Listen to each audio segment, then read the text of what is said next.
Let's go over to my next guest. He's going to be with me for half an hour. Got a couple of big stories to discuss. He is the Senior Fellow at the New Culture Forum, Philip Kiszely. Welcome, Philip. Hi, Kev. It's great to see you. Always good to see you. Now, this story I thought might amuse you. Starmer, or rather Nigel Farage, is in big trouble now because Lenny Henry and Paloma Faith are leading a bunch of lovies, celebrities, backing an anti-far right campaign. They call themselves Together, which may come as a bit of a disappointment to Alan Miller's Together Declaration organisation, but there you go. They call themselves Together, and they're an alliance of campaigners, unions and civil society groups, and they are going to counter the rise of reform, and they're going to try to put a stop to street protests led by alleged far-right extremists. The people, the lovies, the celebs in this group are, of course, the leader, the court jester of political activism, Sir Lenny Henry, who they tell me once in his career was quite funny, but nobody can remember that far back. Paloma Faith, the singer, Charlotte Church, the Welsh singer, David Harewood, the actor, former Doctor Who star Christopher Eccleston, Little Mix singer Lee Ann Pinnock, Beverly Knight singer, Mark Rylance the actor, Maxine Peake the actress. Lee Ann Pinnock, who I'm sure you are a huge fan of from her years in the all-girl group Little Mix. She said, as an artist and a mother, I'm standing with the Together Alliance to call out far-right extremism and racism, or what they are, for what they are, dangerous and divisive. We have to protect our communities, defend our freedoms and stand up to hate together. Well, one thing we know about this, Philip, this lovey alliance will achieve nothing. So when all of the lovies from Hollywood got together to try to stop Trump becoming president again, we know where that got them. The people have a long habit of saying, look, you lot, you showbiz lovies, do your singing, do your dancing. In Lenny's case, you know, don't be funny, whatever it is you do for a living, and leave the politics to politicians, eh? But always, these lefties, these lefty lovies, and they love to signal their virtue by going, oh, the far right reform, we've got to stop it, we've got to stop it. I mean, what is it with these people? Why are actors, actresses, singers, dancers, why are they always so sort of theatrically left-wing? It's quite a good phrase there. They are. It's for display. It's to signal their virtue. I care about people. I care about children and women and men. You know, what do you think it's all about?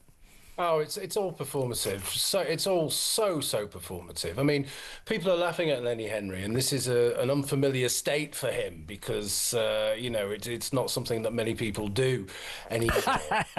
Yeah, he's managed to be funny again today, hasn't he? I don't think they did before either. This is not about racism, because if it was about racism, they would be focusing on the real problem of racism we have in this country, which is from the left, and basically it's anti-Semitism and anti-white racism. So I wonder why he's not focusing on anti-white racism. But this is lying, this is gaslighting, and this will, of course, fuel support for reform, because people know jokers, chancers, narcissists, performers when they see them. And as you say, Kev, people have seen this kind of thing before and they would just reject it outright. So while I think it's stupid, while I think it's daft, and I think these people are risible, really daft, I think it's actually quite a good thing. And let's just get what racism means in this country. This country is one of the least racist countries in the world. Lenny Henry is from African Caribbean heritage. That's about 4% of the population. 50% of people in adverts are from African Caribbean heritage. That's how racist we are, you know.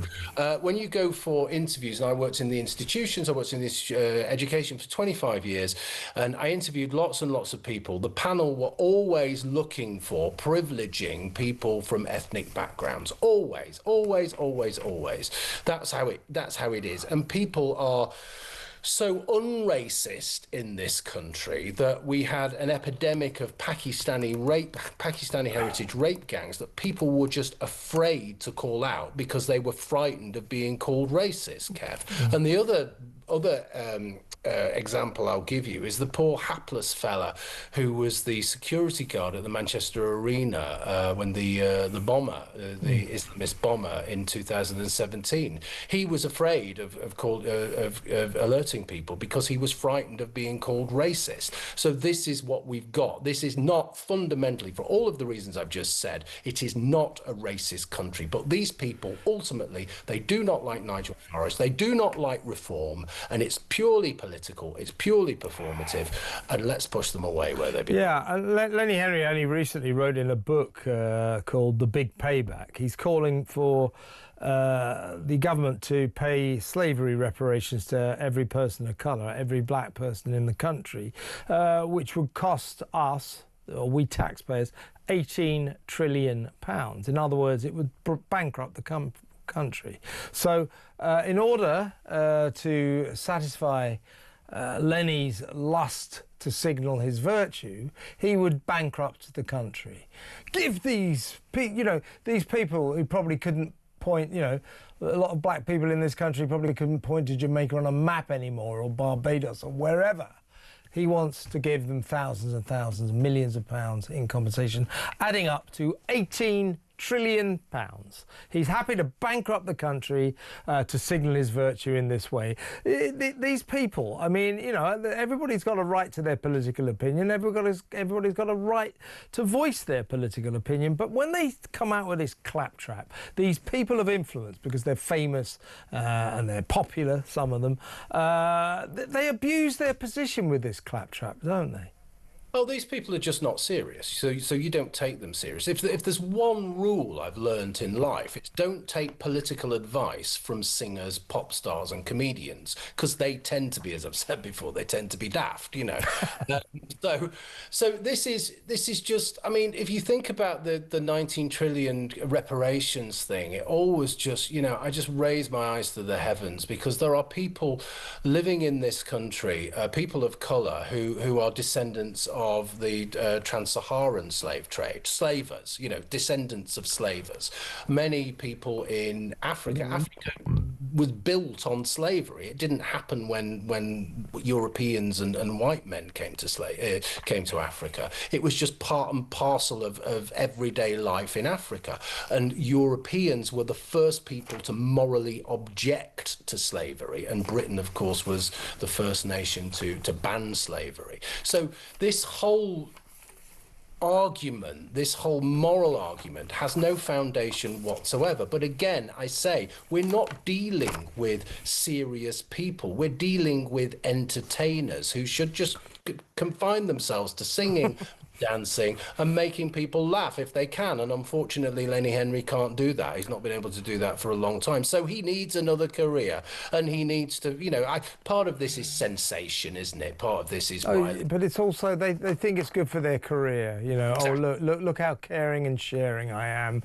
Let's give £18 trillion away. Let's combat the evil forces of the far right. Reform UK. Who wants them? Oh, I'll tell you who wants them. Lenny, almost certainly right now, the majority of the country. Why is it you feel that the majority of the country is so heinously wrong here? Do you feel that you're superior to them or something, Lenny? Do let us know. The number is 03444991000. Be funny if he rang up, wouldn't it? Well, you're welcome to, Lenny, if you'd like to. Or should I say, Sir Lenny. Just before we go to break, moving on, I guess, Philip. Now, I've just been covering a story about a Pakistani migrant who they keep trying to deport, and every time they deport him, he appeals.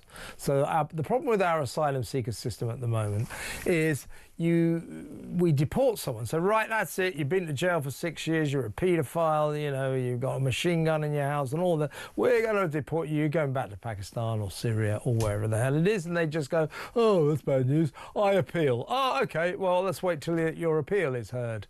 Oh, you failed again. I appeal again. Okay, let's wait until you appeal. And on it goes ad infinitum.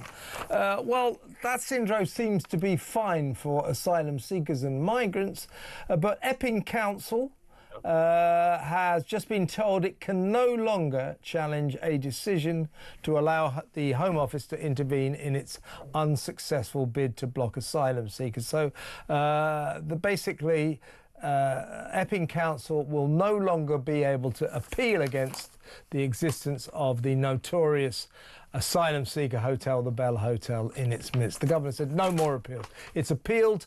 It won the initial case. It appealed. The government appealed and won. Epping Council went back. And I believe it lost that case. And now it's tried to appeal again. And the government said no more appeals. So Epping is stuck with the Bell Hotel and its asylum seeker residents, of course, one of whom in the summer just went out for a walk and sexually assaulted 2 local women. So that's why they want to get rid of it. Epping Council no longer allowed to appeal against this asylum seeker hotel in its midst. Is that justice? No, that's not justice at all. I read this and I was so sad because the two of us, everybody's been following this story, but the two of us in particular have talked about it several times. I think we were together when it first broke, actually, and we talked about it on that first Thursday night. This is about, I mean, lawyers are arguing points of law, and it really isn't about that. This is the fabric of society, the fabric of a community being torn apart. This is about mums being frightened for the safety of their kids. This is about change on an incredible level. I think from 2021, it's just been, you know, constant single men from God knows where, God knows who, doing God knows what. You know, it's all of those terrible things. It's the most human story, but it's you know, it's just being thrown out in on technicalities, and of course it sets a precedent, doesn't it? That's the really worrying thing. Every local authority who's inundated by illegal immigrants, migrants, and all the rest of it, they're just not going to be able to do anything now. And I just fear so much for the people who live around these hotels. I mean, it's not every single person in the hotels. I'm not saying it is, but it's enough of them, and there are so many stories, and they tend to be about sexual abuse. They tend to be about rape, and often, Kev, they tend to be about children. So it really is a catastrophic story. It's the worst story today. Exactly right, Philip. You know, if you're a migrant or an asylum seeker, you can appeal until the next century, apparently. But if you're Epping Council, and in a sense you're appealing against the asylum seekers in your midst, you're not allowed to appeal anymore. A bit of two-tier justice going on there, I would suggest. What do you think, folks? 034